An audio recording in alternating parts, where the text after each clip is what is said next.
Never in our wildest dreams did we see this coming. A 10.2 e-note by Amazon, the Kindle Scribe. This brings the note-taking experience to Kindle's doorstep. It uses a stock Wacom pen, which means you can use any pen on the market on this unit. The device is beautifully built with solid construction and rubber stoppers on the back to keep it from moving around and keep it from being scratched. Aside from note-taking, which in and of itself is a surprise, there's another feature that parallels the good news, and that is that this is the only 10-inch e-reader in the world with a 300 ppi screen. But below all these amazing selling features beats the heart of the greatest bookstore in the industry, the most stable and user-friendly e-reader, and the highest selling line of e-ink devices, the Amazon Kindle. So let's take a look at this miraculous piece of tech, starting with the pen.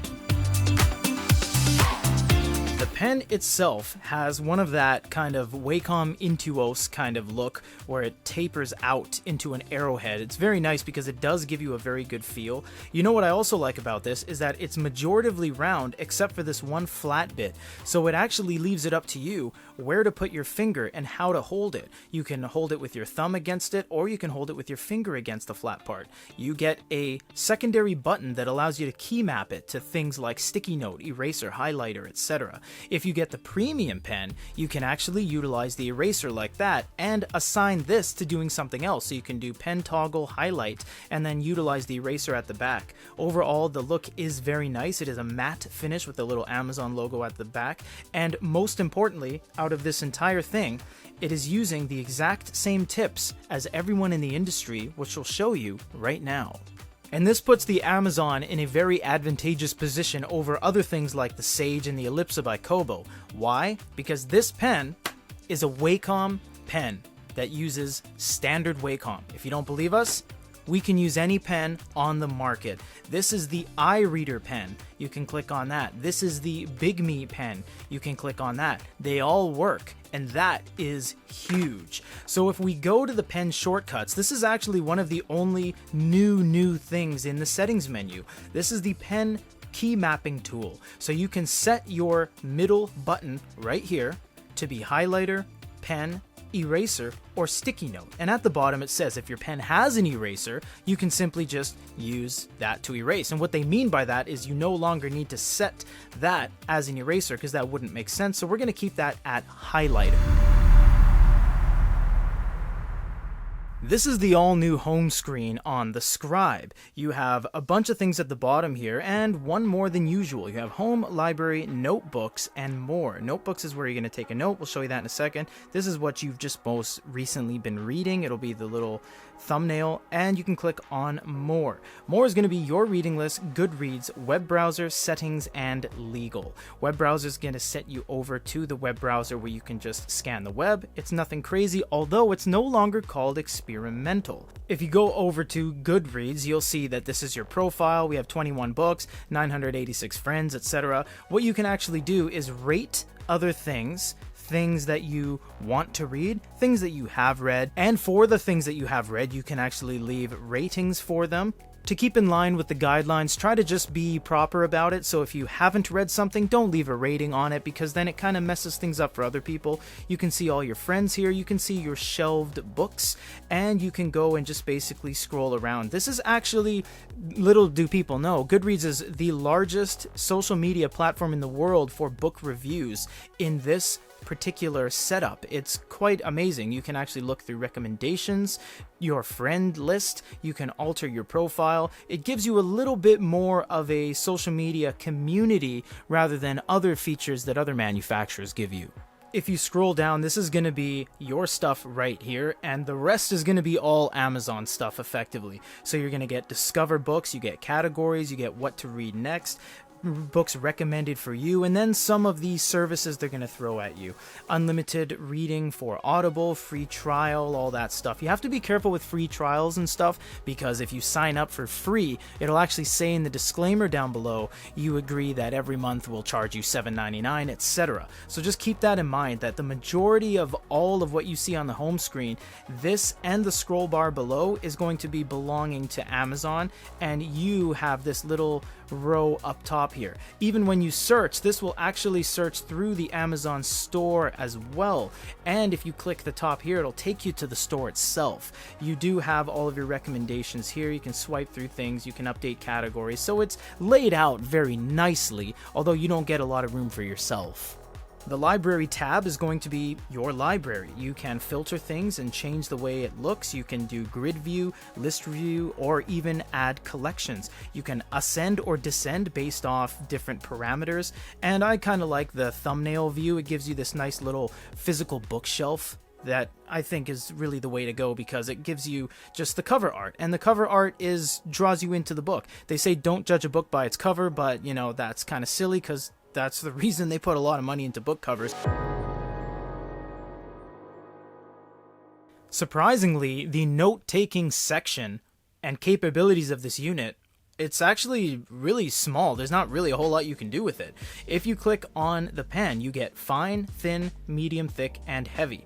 And the pressure sensitivity is so small that when you write lightly and write hard, there isn't that much of a drastic difference. You actually can't make it any thicker or thinner than that. If you go to thin or fine and you press lightly or hard, there's almost no difference in the actual pen thicknesses. So the pressure sensitivity is really not there.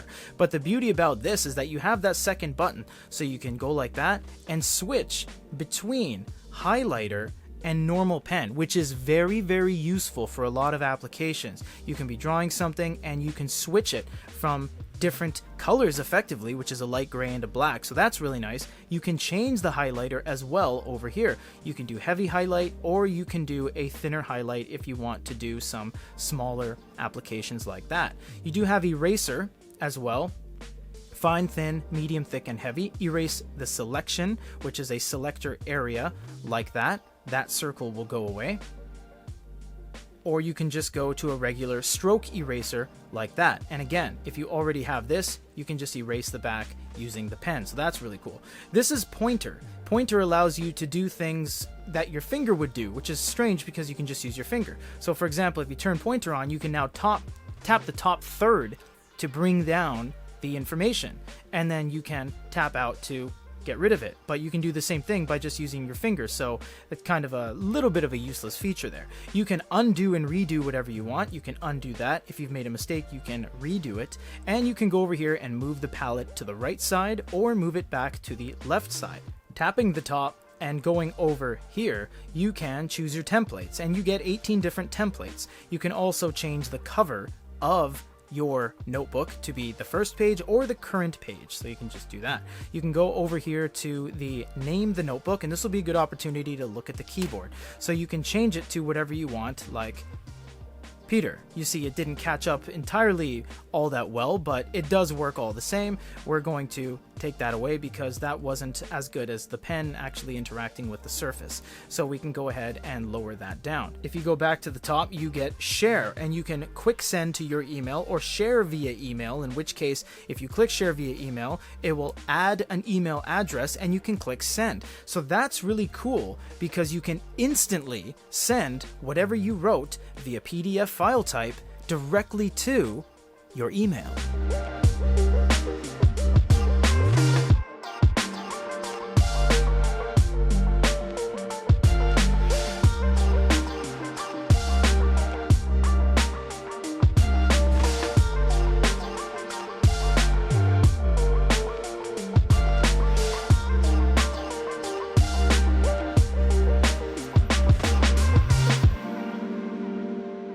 If you're not buying this for the note-taking experience, trust us, we don't blame you. As we said, this is currently the only 10-inch or above e-paper product that has 300 ppi.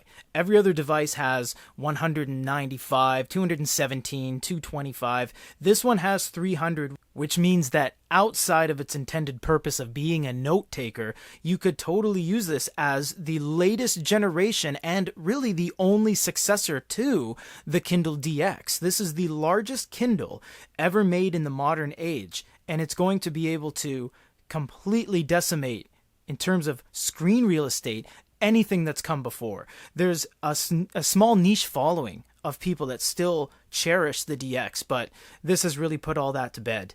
It is a little bit wonky when you pinch and zoom. It's not all that great, and you do get a really tiny mini-map down below, but overall in its inherent state, because it's already at the highest pixel densities you can really get with ePaper, you don't need to pinch and zoom. There's no need for it. Although you can, it's absolutely not necessary. This is the best looking large screen Kindle ever. Something new about the e-reading experience is this sidebar. Whether you collapse it or not, it's always going to be there. You can move it to the left and the right. It looks like the one from the note-taking section, but it isn't. So if you just use the pointer, you can use the pen as your finger. It's essentially the same thing whether you use your finger or the pen. If I tap on something, if I long press on something, it tricks the Wacom into thinking, okay, this is a capacitive touch, I can do my highlights. But if you click here, this is the sticky note. You can click where you want your sticky note right on the page. You can do a text note, in which case you have the keyboard. You can write your name and then press enter, and then you can click the 3 dots for additional things, and they will be grayed out of what you can't press, and it will be black of what you can press. You can press X, and then your sticky note is saved right there. It's kind of hard to see, but there is your sticky note. We can go over to handwritten note, and we can annotate and say, this is awesome. And when you start writing with the Wacom pen, then you get the palette. You get your undo, your redo, your erase, your highlighter, and yes, you still have the ability to change between your different pens on the side button, and you can still use the eraser. So all of the note-taking experience is still there. Now, I have set this button now to use as a sticky note. So all I would have to do is if I'm using the pointer, I can go like that, but if I press the button and tap on the page, I've now started my sticky note right there. And then click out, and there's my sticky note. Now granted, as you're swiping things along, you might lose track of where they actually are because, to be honest, they're very small. They're about the same size as the character. If you tap at the top, you can actually view all of your notes right there. These are all your annotations, and it will tell you the exact location of everything. Your sticky notes, the things you've handwritten, your text inputs right there, and even your highlights. So all you would have to do is just click on that, and it takes you exactly to that location where that sticky note is, and you can edit on the fly. So it's very, very easy that you don't have to do much digging. If you do so happen to come across it and tap on it, you can edit it that way. But if you lose track, don't worry, because they give you this little ledger right here that you can always refer to anytime you wish. Let's take a look at the 300 ppi screen now. This is amazing because no other device has achieved this thus far. You will see that all the curved parts, the O's, the brackets, the C's, have now become as crisp as they've ever been on a large screen. And this is because when you make the density higher, therefore you're making the characters more dense, there's less pixelation around the non-straight sections. This ends up giving you unparalleled large screen quality that no other device above 10 inches has ever been able to give you before. They've doubled up on something, and I'm not sure why, but we'll check it out all the same. In settings accessibility, you have invert black and white. You can press that to change everything to black and white. But at any point in time on the device, you simply drop the top down, and one of the 5 main features is dark mode, in which case you click on that and it turns everything into black and white. This will be device wide. So as you can see, even the store experience and the home experience and all the recommended everything is going to be black and white. Even if you click on a book, it's going to be black and white. So this is really cool because this softens the experience and lowers the overall strain on your eyes even further. A black screen with white text eliminates all of this dead space and just completely blends it into the bezel, which is really nice because now your eyes don't have to work as hard to read your favorite books. Amazon has you covered with warm light and regular light. So the regular light at full blast, to be honest, is not blue. This is fantastic. Most e-readers at full blast with the white LEDs, the higher degrees of Kelvin, the intensity of which it's more white or blue, it actually is not that blue, which is fantastic. And you can counteract the whiteness by choosing the warm light, in which case it's very candlelight-esque. So that's really cool. They do have auto brightness, but it's actually not built into the bezel or anything, and really only the Kindle Paperwhite has that. You have to schedule it via the schedule time off and on. If you click on that, it'll ask you when you want it on, when you want it off, and you'll kind of have to abide by that. So it is really nice that they give you that with the glow light. And I must say that even though this is a very large screen, it is perfect from side to side, top to bottom. Aside from the case that has a stylus loop, you actually don't need to buy the case in order to house your pen. You can snap it to the side like that, and it sticks on via magnets. It's not the strongest magnet, which is strange because the magnets utilized for the case are extremely strong, but the pen actually comes off fairly easily from the side, so it's just something you have to be concerned with. It's been years since the Ellipsa from Kobo has come out, and we assumed Amazon wouldn't follow suit, but they did, and we're glad they did. They even made better choices than their counterparts with using a Wacom screen instead of an active capacitive EMR. Their glow light is top-notch, the screen resolution and pixel density makes it clearer than any units in its class, and there's just so many other reasons to buy the Kindle Scribe. It feels like it's an absolute perfect amalgamation of the latest hotness of e-notes with the traditional reading experience of an Amazon Kindle. For GoodyReader.com, this is Peter.